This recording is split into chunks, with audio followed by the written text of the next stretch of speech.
Hello everybody, good evening and welcome to the United Stand. This is the latest Manchester United news this Friday night. And what a bit of news we've got tonight. I know they said Erik ten Hag has resigned. That would be massive news. Not Erik ten Hag, Matt Judge. Now, I don't need to explain this because Man United fans are very well educated on how the club is run. But to those who don't know who Matt Judge is, he's the chief negotiator, sidekick of Ed Woodward. I think he was actually at university with Ed Woodward. Certainly somebody who's been part of the last 9 years negotiating new contracts, negotiating transfers. He has resigned. Now this is like Crunchy Friday. This is great news.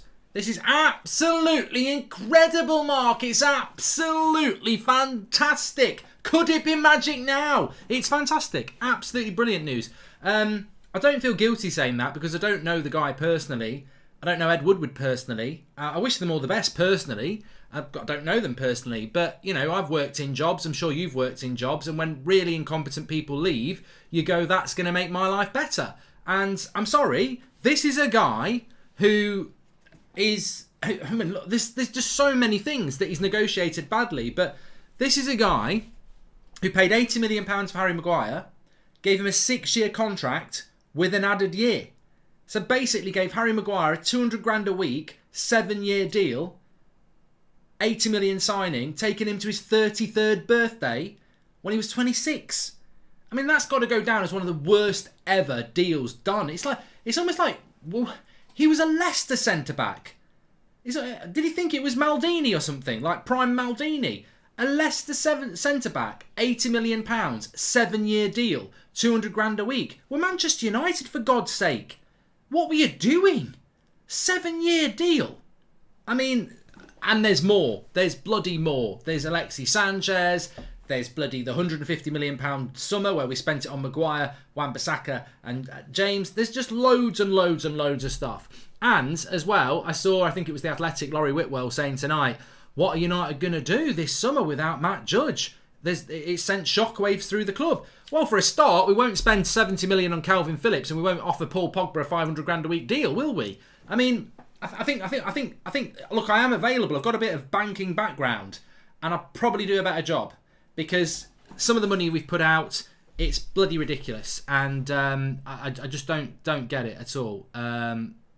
So yeah, I just do not get it. I don't get it at all. This is weird. I'm actually live. I'm looking at the chat and people are going, I am live. Bloody idiots. I've just been spammed by my own chat. I just looked at the chat and people are going, Goldbridge is cutting the grass. I'm bloody live, you twats. Refresh your stream. I can't believe that. It's never happened to me in like 5 or 6 years of doing this. I'm actually live and I must have clocked in on a couple of comments of people saying, always late, Bridge, must be cutting the grass. And I'm actually live. Absolute idiots there. So I am live. It's just weird. Absolutely weird. I just was looking at the chat and I just clocked in on a couple of people saying he must be cutting the grass. Always late, Bridge. No respect for his audience, Bridge. And I'm like, I am live. I better be bloody live. And I am live, which is great. So yeah, I'm over the moon. I'm over the moon that Matt Judge has resigned. Was he pushed before did he jump before he was pushed? I don't care. I do think it is. I do think there is a revolution going on at Manchester United. I think it's very difficult to pin down where it is. And also, Calvin Phillips has apparently snubbed a move for us, as somebody in the chat just quite rightly said. And we will be talking about some very interesting quotes around Erling Haaland and Manchester United as well in a moment. But I do think, and just welcome to the Members Club, Daz. Thank you very much for joining. Mark, nice top. Murta is laying the foundations that Ten Hag can really give Man United a good go. We finally have optimism, says Lil. Well, I'm glad you said that, Lil, and thanks for the super chat. And it is a Friday night, so we will get into a Q&A in a few minutes. But I think it's very difficult. I don't know why I'm doing all this. Wuthering. I don't know why I'm doing that. It's very difficult to figure out who is responsible for this because I've heard people saying Richard Arnold. Well, I think Richard Arnold was at university with Woodward and Judge. So they're very good lifelong friends. So I don't think Richard Arnold's got the job and then get out. I don't think that's what's happened. But I think what has happened is that there's been a conversation that there needs to be a change. I think Ralph Rangnick's had a big part to do with it. I think John Murta's had a big part to do with it as well because Murta, I've been told by a few people that Murta really respects Rangnick and wants to, work with him. And I just feel that things are starting to change. What does it mean about Paul Mitchell? I think people are getting a bit confused here. I understand why.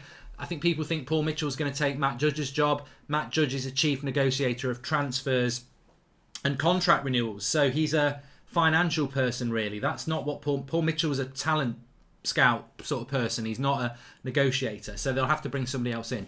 Any idea what will happen to the current Ralph's coaching staff at United, assuming that Erik ten Hag will bring his own coaching staff, says Aditya? There isn't really any Ralph Rangnick coaching staff. There's that Chris Amas, is it? I think he might be going to Leeds with Jesse March. And then there's a video analyst who may well stay, but he only brought in a couple people, to be honest. Maguire's contract on 200k a week over a 7-year period, plus his transfer fee totals 150 million spent on a fridge. That's a summer's budget, says FIFA Crazy. And welcome to the Members Club, Emil Garcia. Look, I'm not talking about Harry Maguire as an individual player. He also spent 50 million pounds on Fred. Fred's on 140 grand a week or 120 grand a week. So, look, Maguire by no means is the worst deal. Alexis Sanchez is the worst deal. But look, we're not talking about the last couple of years. We're talking about the last 9 years. I remember when Ed Woodward resigned, and there were certain people in the media who obviously got information from him who were saying, remember a year ago with the Super League, and somebody tried to come out with a story that it wasn't Ed Woodward's fault. He didn't even know about it. The CEO of Manchester United didn't know that United were planning to go into the Super League. It's nonsense. Absolute nonsense. And when Woodward went, there was this trying to sort of rewrite history that he'd done a good job. Matt Judge goes and a couple of people are saying, what will United do without them? I'm sorry, it's too little too late, lads. It's nothing personal in the sense that I don't know you. And none of the fans do. And we shouldn't be wishing these people ill harm. It's a bit like Raiola yesterday. Why do people think it's good that Riola's really ill? Look, he's not done United that many favours in the coaching world, but in the agency world. But it's more pantomime villain than serious dislike, and I feel the same towards Woodward and Judge. I don't wish them any harm. I don't have any issue with them personally, but you're not having a good CV from Man United. And you'll never be looked back on as a good period in the history. I've done jobs in the past where I worked in a cheese factory. I was dead lazy. I don't think they'd look back on me with kindness. I wasn't very good at my job. I've done other jobs where I've done well. Look, the reality is, Matt Judge and Ed Woodward were very poor at their jobs for 9 years. And the club suffered. Ultimately, you're not going to get, it wasn't so bad. Because if we're absolutely honest, the last 9 years of our support for Manchester United was wasted because of them. Now, no 9-year period's wasted, and we all still support the club because we love the club. But what I'm saying is, those two people had a massive part to play in our misery over the last 9 years because they were incompetent. If they were both competent, we wouldn't have had the last 9 years. The Glazers did write a cheque for £1 billion over the last years. Where did it go? Welcome to the Members Club, Robert Johns. And Mark, Judge should have gone years back. He couldn't negotiate a price of my weekly shop, says Andy and Bruno. And the pressure is real. Rangnick shook the hornet's nest and now they're all scattering, says Ren H. Well, accountability seems to have arrived at Manchester United and it's more than welcome. And look, I don't know who's going to replace Matt Judge. It could be John Smith. It could be Darren Carter. It could be Eugene Stapleton. I don't know these people, but maybe there'll be people who are specialists at negotiating transfers. Because the one thing, and there's loads of rumours, and we don't know whether any of them are true, but one thing I always used to get told from agents and people in the industry is that Manchester United negotiating is a shambles. They're an embarrassment. They're laughed at behind closed doors. And I've been told that so many times. And so many journalists will tell you that. And so many agents would tell you that. United negotiating are seen as a circus, a joke. Well, that was his job. So, look, whether he was any good at it or not, and evidence suggests not, and when you're giving out 6-year contracts to £80 million signings and, spending £50 million on right-backs who nobody else wants, and, the list goes on and on. But we were a joke. If we bring somebody in who no one knows the name of, but he's actually good at his job, there's going to be an improvement. There's going to be an improvement. And I think this is the revolution under Ten Hag. We are already, Richard Arnold is already doing better things than Ed Woodward did. Ed Woodward would have appointed Pochettino and kept Matt Judge. Richard Arnold has appointed Ten Hag and Matt Judge isn't here anymore. So we're already doing better things there. We're already clearing the coaching staff and other areas. Ten Hag is coming in. We're trying to get Paul Mitchell, Ralph Rangnick's in. So things are changing. It might, even with all the changes, it might take a while for things to get better, but they are definitely changing. Let's not forget the megalomaniac Super League, which eventually brought about all the change at our club. In a way, we've got to be thankful, says Delicate Official. Mark, had a job writing songs for Michael Bublé. This is one massive cheese factory, says Sam Brox. What's your take on Dortmund CEO saying they gave Haaland a release clause to halt him joining Manchester United? Kai, we will be coming back to that. That's a topic I want to talk about. And Robert Johns, I don't know whether I said thank you very much, but thank you very much for joining the Members Club. Make sure you check out our extra exclusive videos that we have for the members. So yeah, I'm very happy this Friday night. I mean, I can't help the fact that I actually feel quite positive around United at the moment anyway, before Matt Judge left. I mean, I think that Ten Hag's appointment is just something that I'm still buzzing off because I couldn't believe the club did it. Welcome to Members Club, Harrison White. I think that I'm really excited about the transfer window, which we're going to talk about in a moment in relation to Calvin Phillips. I feel that there is a revolution going on. I feel that Ten Hag's interview was very much about what needed to happen at the club to rebuild it, and things are starting to happen. It's not a surprise to me what's happening. It's just putting a smile on my face. Ralph Rangnick has been saying for weeks, we need to buy a lot of players. We need to do lots of things differently. You don't do that by buying a couple of players and keeping the rest. There's got to be major revolution at that football club, and I feel that it is happening. And I still stand by what I said a few weeks ago. I don't think we'll go this far, but I would go as far to really sell somebody that no one expects to be sold. Not your Pogbas, not your Lingards, not your Bays. You know, somebody from the first team squad that we would never normally sell, and we sell them. And I'm not. There's a couple of names that come to mind, but I'd love to see us do it because it would really destroy that toxicity in the dressing room when they realise they've got no power. I mean, look, I personally wouldn't do it with Rashford, but if you want an example, imagine if United sold Rashford in the summer. The footballing world, but that dressing room would just, their mouths would just go, what? They've sold Rashford? What? But from a footballing point of view, it would massively send a statement out. So it's called a sacrificial lamb. I'm not saying it should be Rashford. It could be Maguire. It won't be Bruno, but it could be Bruno. But somebody of that ilk who really just sends shockwaves through the club, who probably deserves to go, would be huge. I don't know whether they'll go that far, but they are making a lot of changes. Thankfully, it's another needed change. Judge so inept and turned his phone off during important times. These are great changes, and I finally have hope, says Eon. Welcome to Members Club, Agabe. And also, I think this is bigger than Woodward leaving. Judge seemingly never got criticised, but it was a huge reason for our current issues, says Adam Levitt. I mean, ultimately, they all have to share a responsibility. Of course they do. But yeah, you're right. I mean, this is the guy that was negotiating new contracts, negotiating signings. So, yes, you're right. Glenn Chaplin says, Ralph bought that shrink guy with him, but wouldn't be surprised if the shrink is in the therapy after trying to deal with our players.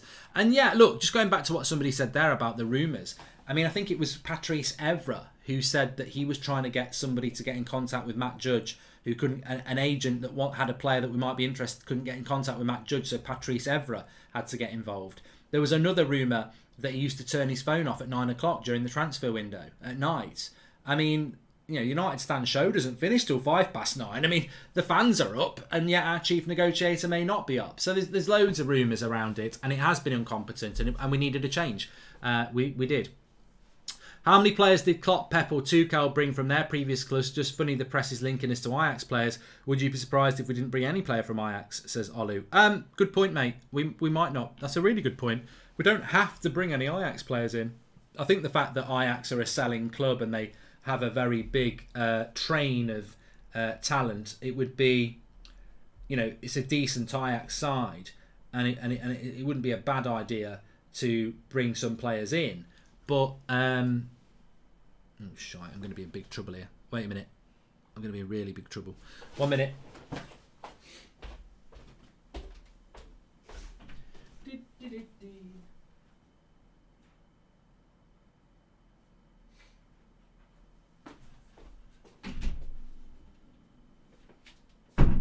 I'm back. I got a message half an hour ago telling me to put the hot water on, and I've already just seen it. I'll just say it's been on for ages. I am live, Anthony. That's a bit late. Slow Sports News. Anthony says we're live. We are live, Anthony. Thank you very much there. Sangair from PSV over Calvin Phillips. He's 24, looks ready to move up, says Ishan. Alan Barbridge, great news. How many contracts has this guy sanctioned? How many have worked out? We need Ralph involved in the recruitment, says Mike. And Alan Dawson next. How can a guy with experience in Air Force and commercial business development be allowed to be the director of football operation? Who's Alan Dawson, Prash? What? What's this Alan Dawson thing? Can anybody give us any reference to that? I can't see anything about it. Let's have a quick look.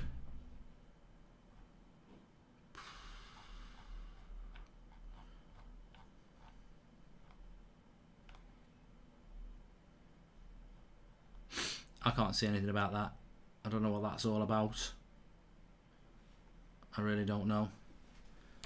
I mean, let's hope we get it right, is what I would say.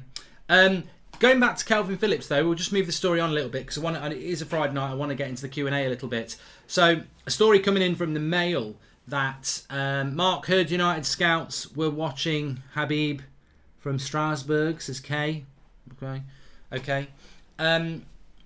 Do you think we've got any chance of getting DJ Spence? Mark, says Ethan Cunningham. Not at the moment. We're not looking at a right back at the moment, but maybe something could happen with that. But Daily Mail, Chris Wheeler, saying that Calvin Phillips will not be joining Manchester United out of respect for Leeds and the rivalry that's there.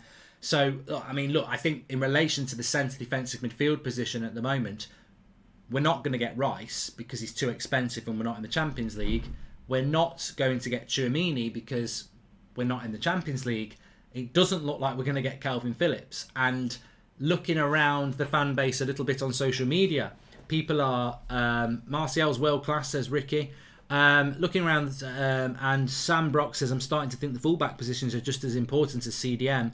Well, that's what happens, Sam, when you need a whole new team. Maybe we can discuss that in a few minutes. I don't disagree with you at fullback. We need somebody, but we need a lot of things in a lot of positions.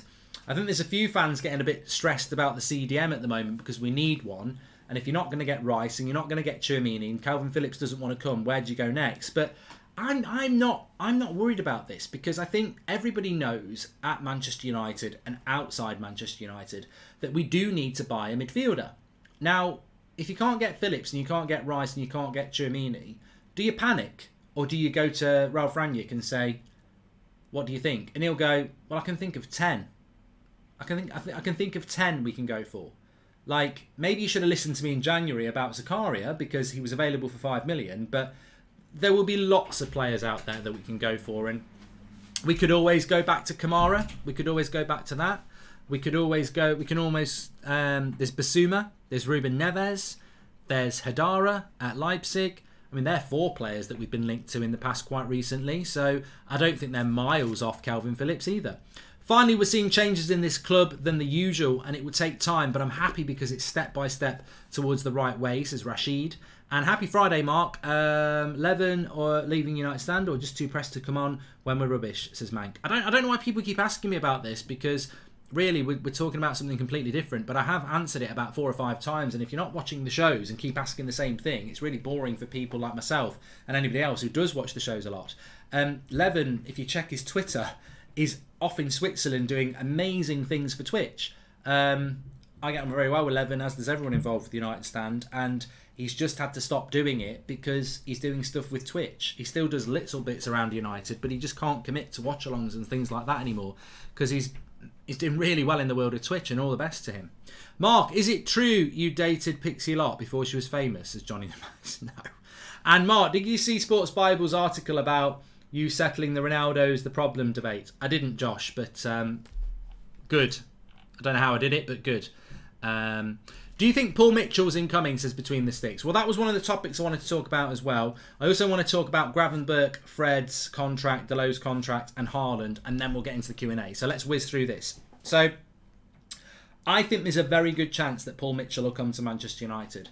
As a percentage, I literally spoke to somebody this afternoon about it, and they said United are pushing really hard to get Paul Mitchell. Paul Mitchell's really interested. There's 2 issues. Monaco want to keep him, and now Chelsea have got a new owner pretty much sorted. They can make their move. Mitchell is of a mind to listen to the options, and obviously if Chelsea's option's better, he might go to Chelsea. But I'll repeat what I've said before. Does he want to go to Chelsea and rebuild a club that's been rebuilt 4 or 5 times and loads of people have done it before?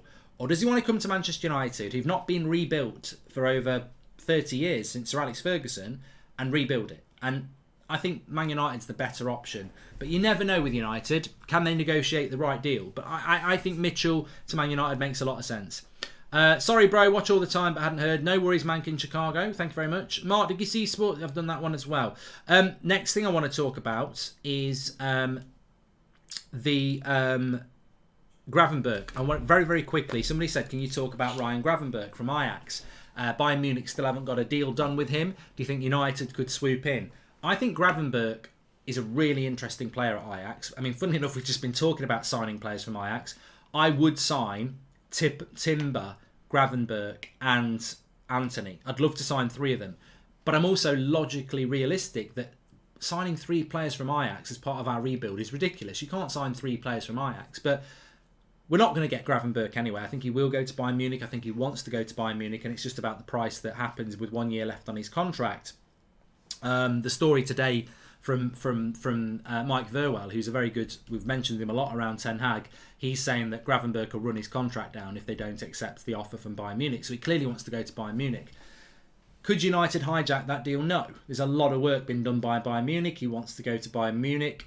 He's also a Mino Raiola client. Now, obviously, we don't know how and what the situation is with Mino Raiola's health. He's obviously very seriously ill at the moment. But, yeah, I don't think...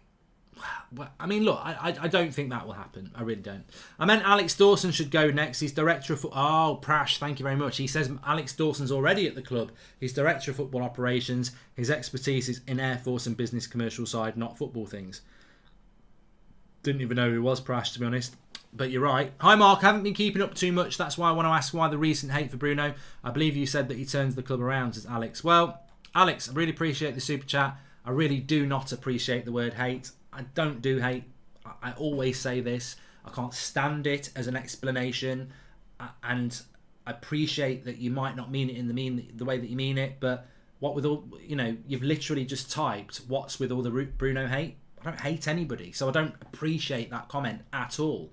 I would flip it back to you and say, I've called Bruno out because I don't have agendas. I've called Bruno out because I've called Maguire out. I've called Rashford out.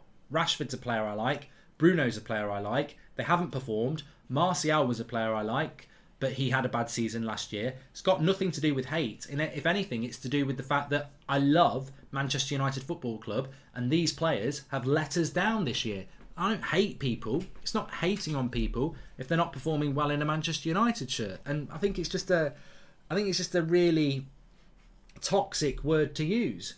Because it's almost like saying if you critique something, you hate it. And hate is a very horrible, strong word. You're not a hater if you say Rashford was crap last night. He was crap. That's not hate. And we seem to be living in a world now where we're almost guilty to express an opinion that could be deemed hateful. I mean, before I went live, I was thinking, can I celebrate the fact that Matt Judge has been sacked from his job? Oh, I'm a bloody hater. He's been crap at his job. He's crap at his job. He's probably a really nice guy, but he's crap at his job. Get rid of him. Get somebody else in. That's life. Saw reports that Frankie de Jong was unhappy at Barcelona. Would love him at the club, says Wan. Frankie de Jong's story, I wish it had just disappeared. I mean, I got misquoted on this in the week because people were like, can't believe Goldbridge doesn't want de Jong at the club. Yeah, because that's what I said. What did I say? I said I wish the Frankie de Jong stories would stop because he is elite. Fans start to think we're going to get him. We will not get him. We buy Calvin Phillips and people are like, oh, he's shit compared to de Jong. And straight away there's a negativity towards a Calvin Phillips player. De Jong's unrealistic. And I wish the story would just go away.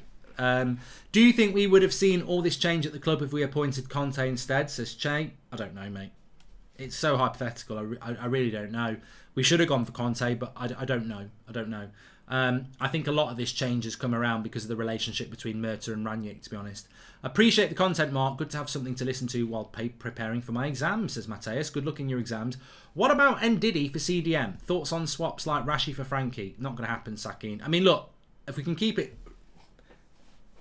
If we can try and not go into fantasy world in the Q&A, it would be really appreciated because we're not swapping Rashford for de Jong. we're not getting Ndidi. Like, we literally spent £80 million on a centre-back from Leicester who we should have spent £40 million on. Imagine what they charge us for Ndidi. And also, Ndidi is a very injury-prone midfielder as well. Erling Haaland, just got to get this in as well. Erling Haaland, so the CEO or the director of football at Dortmund has come out tonight and said something about Erling Haaland. I wish we had people at Man United who do this. One thing I love about German football, especially at Dortmund and Bayern Munich, is that they have people who are not the manager who come out and talk about transfers, and it takes the pressure off the manager. The manager should be there to manage. You shouldn't be there to talk about transfers. So he's come out and said that they expect Erling Haaland to leave, basically. They need to find the next Erling Haaland.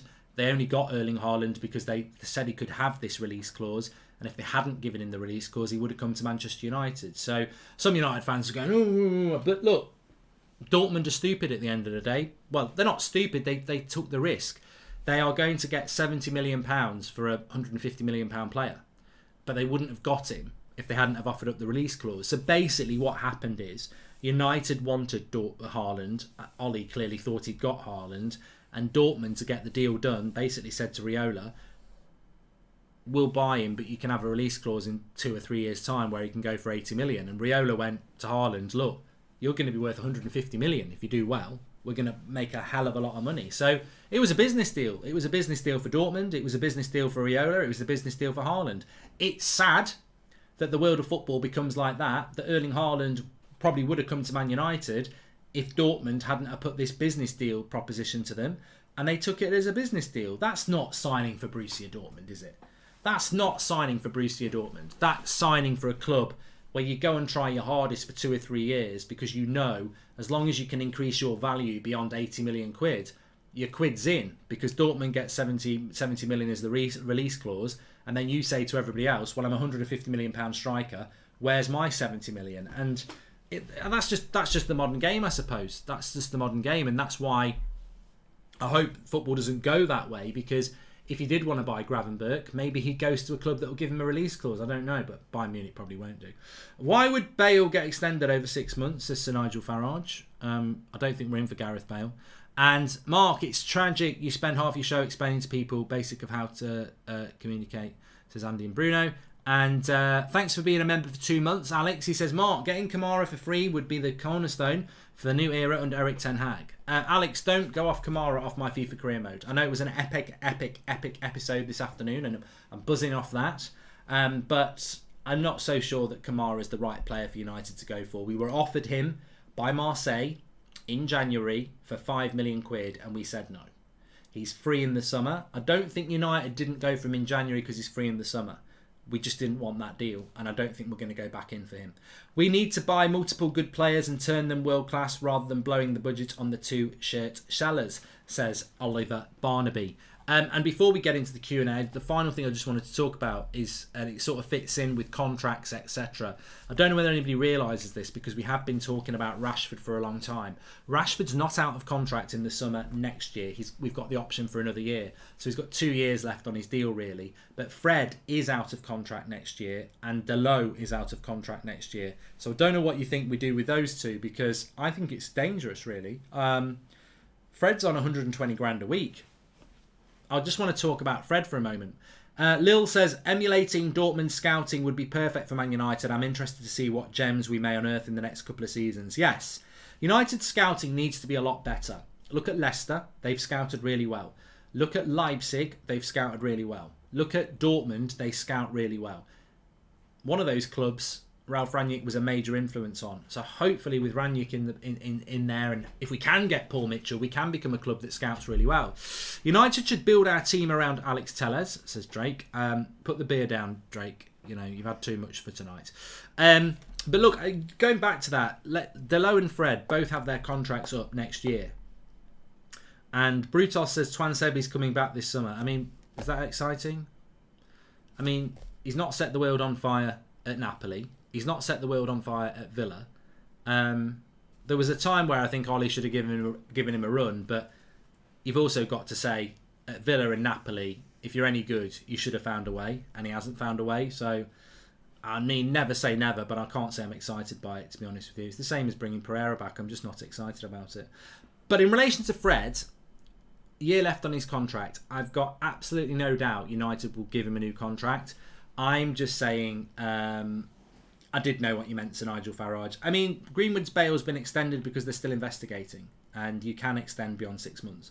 I'd sell the both of them, take a loss on Fred, and sell Delo to Serie A, says Sam Brox. Well, I think in relation to Fred, it's interesting because he's on £120,000 a week. He's only started playing well under Ranić. Actually, up until Christmas, Fred was rubbish. And he must have been rubbish because he's blocked me on Twitter. Which I'm not bothered about. I wish he hadn't. Well, I don't really care. I mean, look, at the end of the day, if you're critical of people, they've got a right to block you. So I've got no problem with that. But he must have been pretty crap for me to get blocked by him before Christmas. But since Christmas, under Ranić, he's come good. And I think he will get a new contract based on that. But I do think there's a danger. I do think it's a danger because he's on 120k. He's not going to take a wage cut. But I think United should try for a wage cut. I think this is a real interesting time where United should say, we'll give you 100 grand a week and we'll give you a 3-year deal. And see if he will sign it or whether he's going to think in a year's time, I can go for free and get more elsewhere. Because he won't get 120k anywhere else. No one's going to give him 120k. So I think Man United need to... I'm not saying we shouldn't give Fred a new contract. I actually think Fred could be a useful utility player under Erik ten Hag, but who pays 120 grand for a bench player? So I think we need to negotiate a cheaper wage. But I can see United giving him an increase. But I look, we're probably delving deep here. But if he's on 120k, he's got 1 year left on his deal. I'd go to him and say, we'll give you a 3-year deal on 90 grand a week. See if he goes for it. And if he goes, that's an insult, I'm going to run my contract down. You know you've got the wrong player at the club anyway. And I'd say run it down. Run it down. Because you ain't going to get 120k anywhere else in a year's time when you've not been playing for us. That's the sort of chief negotiator we need. It's hardball. What are you losing with fucking Fred? If Fred decides, I'm not signing that, he's not the right man to have at the club anyway. Good luck with getting 120k somewhere else. Let's see if we do that. I'd do that. With Rashford, he's got 2 years left on his deal. I'd say, not even going to sit down with you until you prove you need to be sat down. Well, I'm running my contract down over the next 2 years. Okay. You'll be 26, 27 by the time you're playing football again then, won't you? We've got to start doing this. Manchester United comes first, not the players' wages. On Delo, I think you've got to make a decision. You either sell him this summer, like somebody just said, or you give him a contract because you don't want to lose him for free when you spent 20 million on him. But this is the whole. It's ironic because we're talking about we need to be tougher in our negotiations, and Matt Judge has literally left the club. So maybe we can get somebody in who does have that mindset. I'll do it for free. What happened to Rashi? I'm confused. He got onto through balls and put it in the net. He doesn't seem to get those balls anymore, says Ricky D. Talk about open heart surgery. This is literally it, says Red. And no way that he's taking a pay cut. Move him on. Take a loss on the fee so that the buyer can give him more wages, says Sam Brox. I just think it's disgusting that Fred's on £120,000 a week. Absolutely disgusting. And again, I don't blame Fred. Well done. Who gave him 120 grand a week? Matt Judge. He ain't never a 120 grand a week player. Never. He should be on 80 at most. And that's a lot. So, yeah, I'd say you're not having a new contract unless you want to take a pay cut. 100%. What have you done for the last 3 or 4 years to earn 120 grand a week? We want you at the club. We like you at the club. But take a pay cut. No, I'm not going to do that. I'm running my contract down. Great. Get in the reserves. See you later. Just don't do it. Welcome to the Members Club, TMJ. And remember when everyone laughed when you said Donny will bench Bruno next season, says Connor T. Well, they won't be laughing anymore. They won't be laughing anymore. Well, I don't know whether it'll happen really, but there's a chance. Ricky, just going back to Rashford very quickly, because we are into the Q&A section now.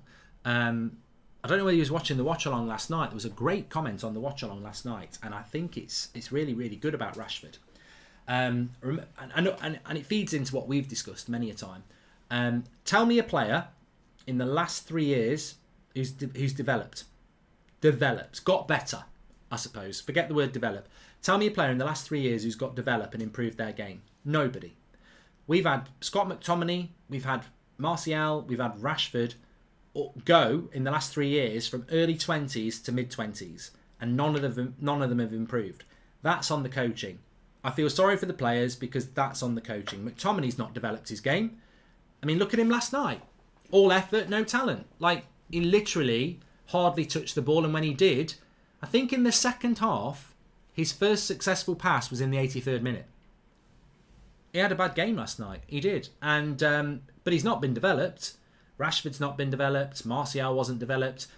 I don't know what was going on in coaching at Manchester United, but we certainly don't know how to develop players, and that will change under Erik ten Hag with better coaching. But somebody said it on the watch along last night, and it feeds into that. Marcus Rashford has a massive problem because his name suggests he's on a level with Neymar, but his talent suggests he's on a level with Albrighton, and Albrighton will hate that. But you know, he's probably worse than Albrighton, to be fair. That is an identity crisis, and the identity crisis has been brought about on the football pitch by two things. One, his work rate has diminished massively in the last 2 years. I thought it started with injury, but it stayed that way. He's not interested in the physical side of the game. And I always hark back to what Van Persie said when Rashford got that back injury. And Van Persie said, I had the same thing. You never really know when you're over it. It's quite a psychological thing because it's not like a hamstring or a knee injury. It's a very specific injury, and you never know if you're over it. And I just wonder whether Rashford psychologically is damaged by that back injury, that he doesn't want to sprint and, you know, get physical with people. But if you're not going to get physical with people in the Premier League, you may as well retire because it's a physical league. It's something that Rangnick talks about a lot. And then the second thing is, all right, he doesn't track back, he doesn't work hard, and it's very infuriating. But when he does get the ball, does he show any talent there? No, not really. He's very one-dimensional. He can't pass. His shooting is quite good, but it's from distance. He's not even that skillful anymore. And I think what's happened is that under Ole Gunnar Solskjaer, we played such... I think we've ruined a lot of players, basically. Hi, Mark. Do you think the new look United will make a move for players like Benanka from Milan, Vardiel or Simakan from Leipzig, or Salusa from Southampton? I hope so, Santosh. I do like Vardiel from Leipzig. Welcome to the Members Club, TMJ. I've done that already. And Ronaldo wouldn't get same exposure at any other club like he does at United in the Premier League, best league. Why would he leave? Where would he go? Champions League, Sir Nigel Farage. Simple as that. But the second thing I wanted to say about Rashford as well is we've destroyed a lot of players. Rashford, Bruno, Maguire, Wan-Bissaka, heavily criticised McTominay, Fred, heavily criticised Manchester United players. But one thing I would give them some sympathy for is that they've spent their last 2 years playing for Manchester United, one of the biggest clubs in the world, being drilled to basically sit back as a deep, compact team and hit teams on the break. Don't be focused on possession. Don't be focused on keeping the ball in the final third. When they've got the ball, get back, get compact, back six, and then let them attack you and then hit them on the break with pace. So, you know, we're now trying badly, but we are trying badly. We are trying to play a more possession-based style, a more pressing-based style under Ralph Rangnick. And then you've got a player like Marcus Rashford who basically is used to a long ball over the top, sprinting onto it and getting a shot off.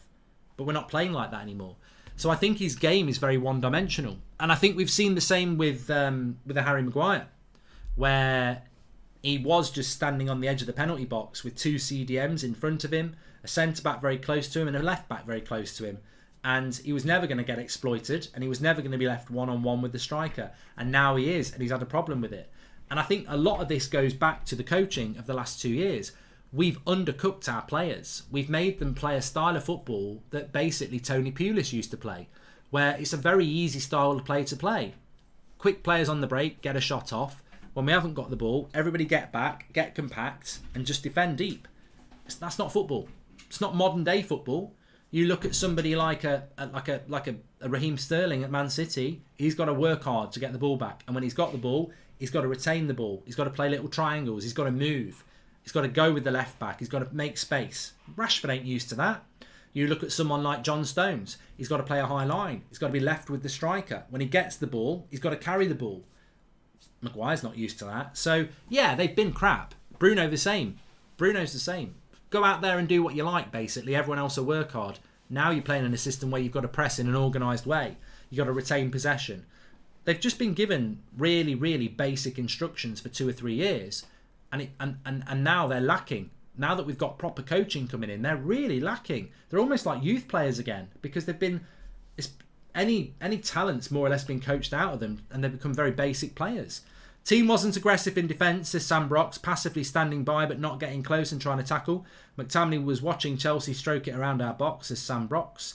Woodward was very competent and deliberate in prioritising his own desires over millions of others. He deserves all the criticism he gets, says Mike.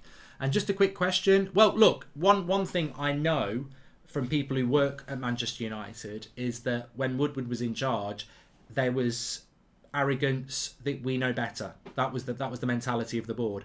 Arrogant, we know better. And anybody who criticised the club, especially the fans, were described as hysterical.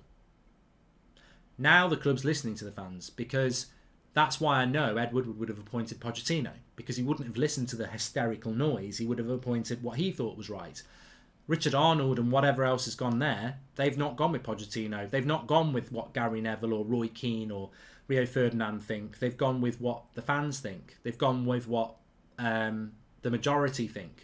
There's not an arrogant decision there now. They're starting to make choices that you would make.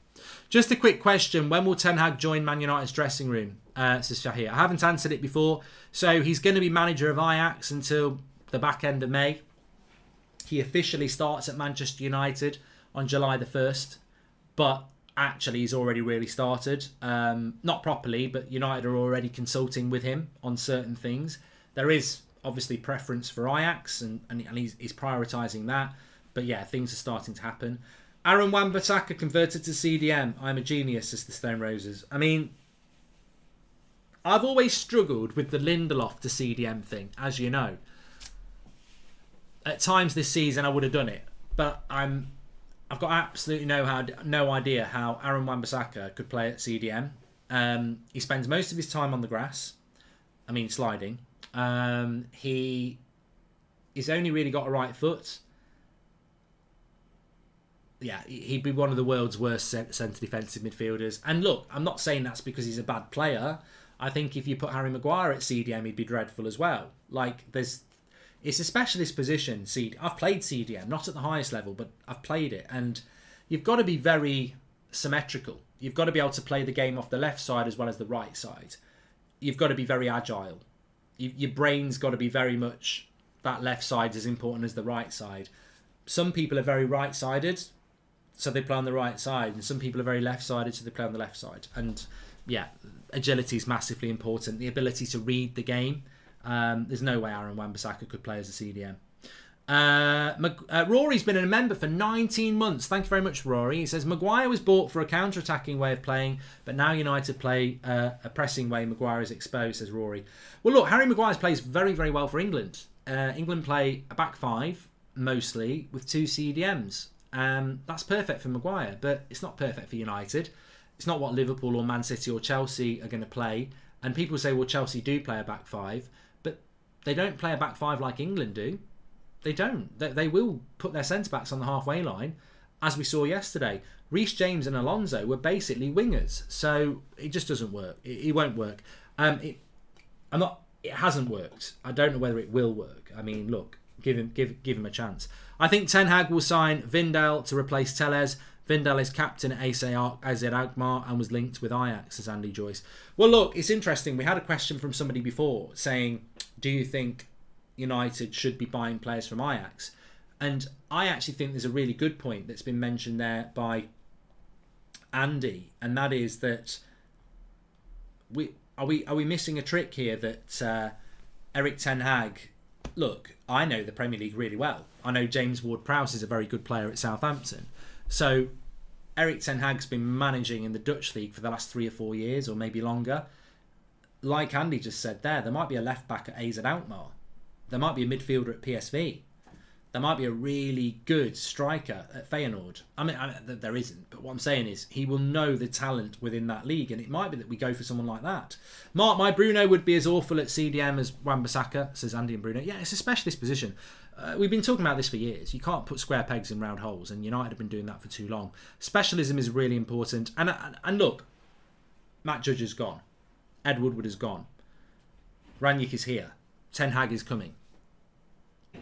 We're starting to get to a point. I can't guarantee where we're going to go. And there's no point in having a hype train about that. But what is visibly starting to happen at Manchester United is we've spent the last few years really going on about how the club's so incompetent. They're not football people. They haven't got a bloody clue. And that's the big line here. We've always gone on about Man United's run by bankers, with a B, and they haven't got a clue what they're on about unless they log on to Football Manager. Ralph Rangnick knows more about football than we do. Erik ten Hag knows more than football about we do because they live and breathe it. They're very, very obsessive football people. And they're people that are at Manchester United now. So it doesn't mean we're going to be successful, but what it does mean is that we're finally getting to the point where we can start to look at the structure of that football club and say, well, it's not. I mean, look, when they sacked, my biggest example here is when they sacked Mourinho, there was no football people in that football club. When Mourinho was sacked, there wasn't a director of football. Murta was just head of recruitment then, or scouting. Darren Fletcher hadn't been brought in. So basically, when they sacked Mourinho, it was the board, which was Arnold, Woodward and Judge. Now, you've got Ten Hag, his coaches, you've got Murta, you've got Fletcher, you've got Rangnick, maybe Mitchell coming in. There's a lot more football people there. And this is great because when we're talking about the club, we'll hopefully get to a point very, very soon where we can say, where we're not saying anymore, that club's, there's nobody who knows what they're on about. They're not United fans and they don't know anything about football. We've got football people in that club now. And that should logically make a big difference. The board have finally accepted that change is needed, says Nigel Farage. If Eric wants to replace De Gea in a couple of years, I think we should go for Meslier. Only 22 and he's showing great potential in a bad lead side. I don't mind Meslier, Mason Reed, but I think his distribution is good. Every time I watch him, it seems really bad. Mark, I feel like our players have mentally checked out. Only explanation why players like Bruno have all of a sudden been crap, says the World of Louis. But that's not acceptable, the World of Louis. It might be a reason, but it's not an excuse. You can't make an excuse for footballers who are playing for our football club, who we would live, breathe and die for, and they've checked out because it's been a bad season. Contributed by them. And also, what about people like Wan-Bissaka? What about people like Cristiano Ronaldo, David De Gea, Nemanja Matic, Rafael Varane, Lindelof? People last night who, Delo, they might not have played well, some of them, but they were giving their all. They weren't checked out. So there's no excuse for checking out. Absolutely not. What did Ralph Rangnick say before the Chelsea game? You're paid to do a job for these fans, for this club. Go and do your job. Simple as that. Alpha Lay, thank you very much for subscribing. If you want to become a member, by the way, I've pinned it to the top of the chat. Really appreciate your support for the channel. Some really exciting things coming up. Was part of something today that's going to be really exciting. I can't wait for it. Mikael Roach, thank you very much for your super chat. Ollie broke this team's mentality and made fake promises to the players, says Pom. Look, Ole Gunnar Solskjaer, for me, will always be a legend of this football club and somebody that I love for what he did on the pitch. What he did as a manager, I'd rather just move on from. It wasn't good. I'll shout it out when people try and say that it was. It was a shambles. He wasn't good enough for the job. But also, yes, he has to take some of the blame. But who was it who appointed him? Who was it who humoured him and used him and liked having him because he deflected blame from them? Woodward. So I think a lot of people were appointed into board positions because they would agree to what Woodward wanted, says Emily Derry. Mates rates. We've been run like a mates rate club for too long. And up and down the club, it's been an issue. United are playing on Monday nights. Somebody just said, when are United playing? Monday nights. It's a bank holiday in the UK, which means Monday is like a Sunday. So it's a bank holiday weekend, which has come around very, very quickly. So Man United are playing on Monday night at 8 o'clock. So I'm looking forward to that. I am looking forward to that. Please smash a like on the video, by the way. We've nearly got 3,000 likes, which is fantastic. Please subscribe as well, bottom right-hand corner. And as I say, thanks again for anyone who's a member. Please do check out the exclusive content we've got for you. It's extra content. We're not taking anything away from people who aren't members, but please do check it out if you are a member.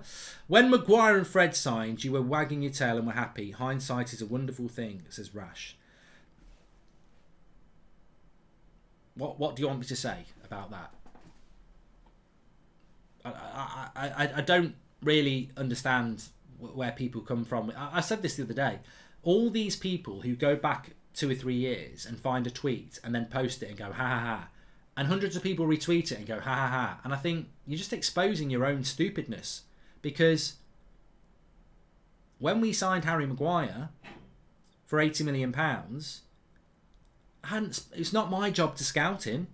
It's not. I'd seen him play for England. He looked good. I'd seen him scoring goals at Anfield for Leicester. He looked good. I thought he was going to be a good signing. He's not. But I'm not. I didn't. If I'd have been in charge, I'd have gone for Koulibaly anyway. So basically, Rash is having a pop at me because I was positive about a United signing. But I wasn't positive about Cavani, and I got slaughtered for it. I said we shouldn't buy Cavani. His injury record's ridiculous. He belongs on casualty. Oh, you're an idiot. I'd rather get Josh King, I said. Oh, look at this clip of Goldbridge. I can't find this clip anymore. Where is this clip about what I said about Cavani? Because I'd look a bloody genius now. When I looked at Pratt, he couldn't move for it. I couldn't move for being tagged in it. Look at this clip of you, Goldbridge, saying that Cavani's crap and we shouldn't get him. He's got an injury prone and you'd rather have Josh King. Well, I was right about that. So, look, you know, the point is, a broken clock is right twice a day. And these people who want to go back on historical opinions, I believe you should always try and be positive about a signing because you should always give them a chance.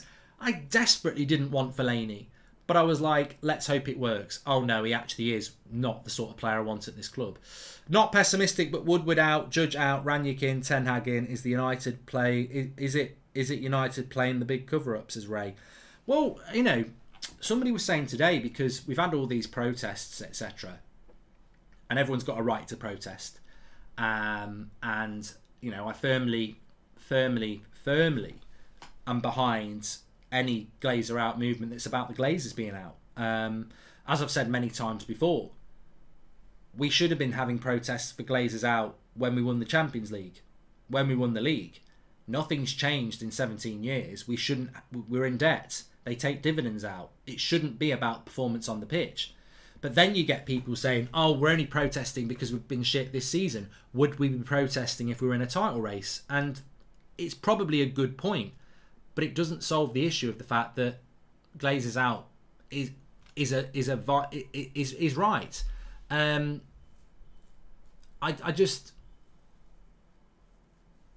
just think that with where we're at,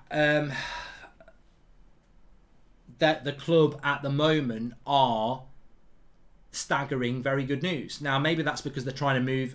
I don't know. Look, I haven't used the word spin for a while, and I'm really reluctant to use the word spin because I think United have spun information out there in the past, and I've heard a few people saying, oh, the Ten Hag announcement now, Judge, it's just gradual spin to stop the Glazer out movement. Well, the Glazer out movement will start or stop. It's, you know, that's not dependent on news that the club put out. Fans can make their own minds up, but I don't know. The Matt Judge thing has surprised a lot of people at the club, so maybe he's just resigned. The Ten Hag thing needed to be announced, but what is happening and what's going to happen is that I can guarantee you this summer's going to be massive for Manchester United. It might not be successful.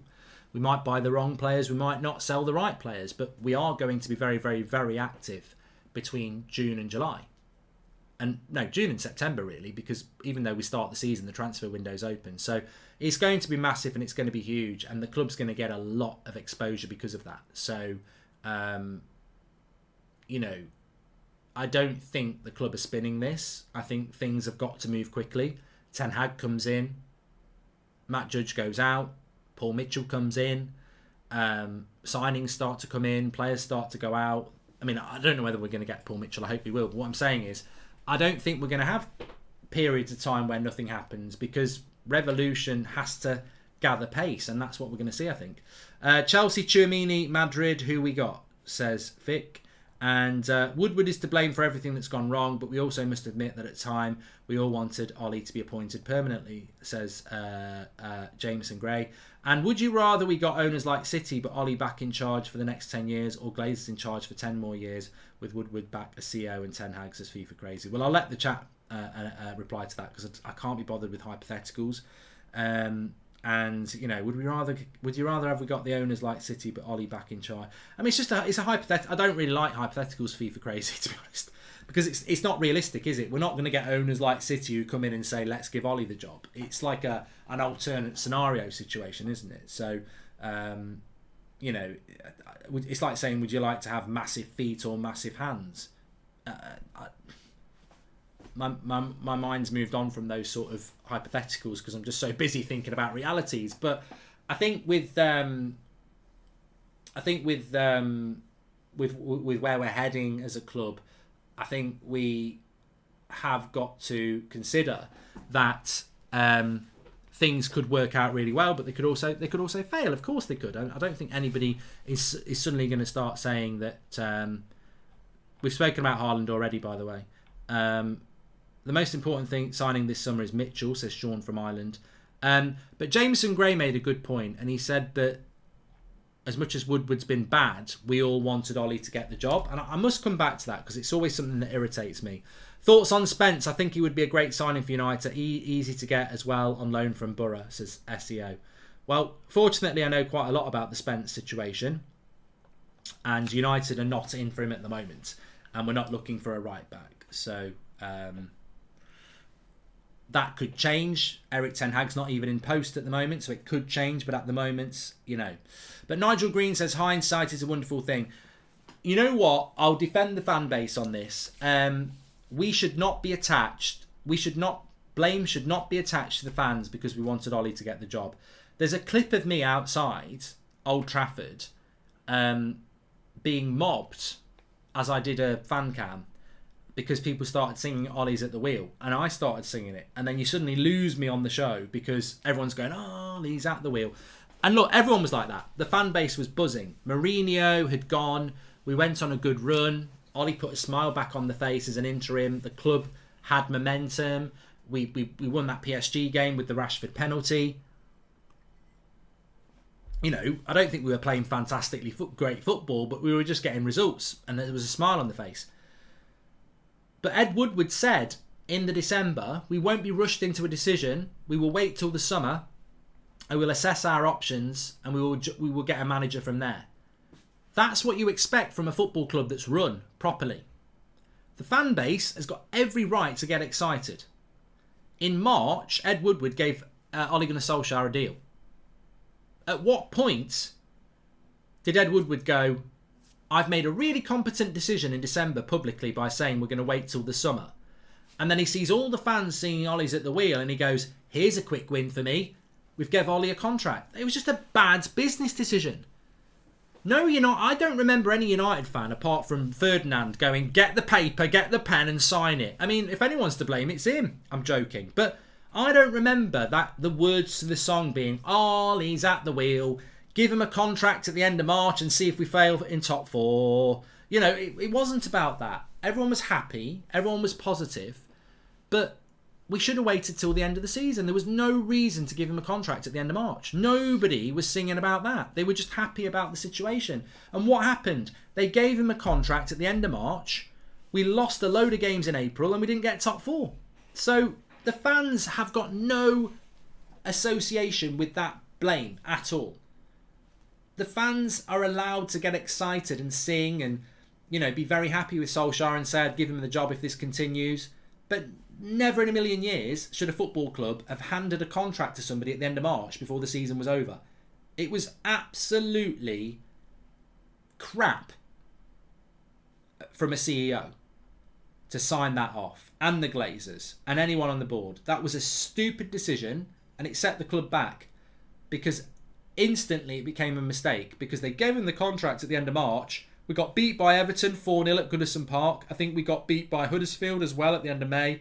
It was a shit show of a finish to the season, but we'd already committed to Ollie. And then that summer, we spent £150 million on Maguire, Dan James and Wan-Bissaka. So if you want to pinpoint a decision that was nothing to do with the fans, it was Woodward trying to be popular with the fans maybe, it was handing Solskjaer a contract at the end of March.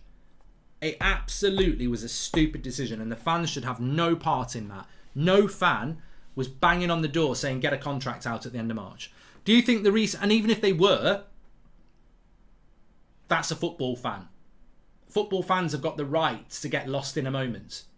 I mean, ultimately, that PSG win, we smashed and grabbed it. We played defensive football. We got a penalty at the end. PSG were way better than us. We knocked them out. Fair play. We didn't knock them out because we were better than them. We knocked them out because we smashed and grabbed it. But we celebrated it like we were going to win the Champions League. It was great. It was a really, really great night. But that's what fans are like. Fans are allowed to get lost in the moment. CEOs are meant to be bloody intelligent. Do you think the recent departures and arrivals are an acknowledgement by the Glazers the current situation was untenable, says Stephen Rossi?